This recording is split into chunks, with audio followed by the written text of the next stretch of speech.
Hello everyone. ఇంటికెళ్ళిపోతున్నాం కదండీ! ఎప్పుడో తెచ్చాము ఆలూసు అలా ఉండిపోయాయండి. కర్రీ కూడా వండలేదు. కర్రీ వండితే ఎవ్వరూ తినడం లేదు. బాగా తియ్యగా ఉంటున్నాయి. అదేంటో గానీ ఈ మధ్యన బంగాళదుంపలు కర్రీ వండితే ఎన్ని వేసినా సరే బాగా స్వీట్‌గా ఉంటున్నాయి. తినాలనిపించట్లేదు. అందుకని చెప్పి ఇంకా ఆయిల్ కూడా ఉండిపోయిందండి. ఈ ఆయిల్‌ని, బంగాళదుంపలని వేస్ట్ చేయడం ఇష్టం లేక నేనైతే ఇలా కొత్తగా ఫ్రెంచ్ ఫ్రైస్ చేశానండి. ఈ ఫ్రెంచ్ ఫ్రైస్ చేయడం పెద్ద కష్టమేటి కాదండి. చాలా ఈజీగా చేసుకోవచ్చు. ఇంకా కర్రీ ఇష్టం లేనప్పుడు, తియ్యగా ఉంది అనిపించినప్పుడైతే ఇలా చేసి చూడండి. చాలా బావుంటుంది.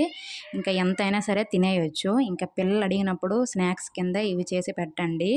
ఆరోగ్యానికి కూడా చాలా మంచిది కదా బంగాళాదుంపలు. ఇంకా ఈ ఫ్రెంచ్ ఫ్రైస్ చేశానండి. ఇంకా చెయ్యగానే వేడి వేడిగా మేమందరం కలిసి మనసు పిడికిడి తీసుకొని ఇంకా చక్కగా తినేసామండి. చాలా బావున్నాయి. అప్పుడు అనిపించింది ఈ ఆలు కర్రీ కంటే ఎప్పుడు ఇలా ఫ్రెంచ్ ఫ్రై చేసుకుంటే బెటర్ ఆప్షన్ అని అనిపించిందండి.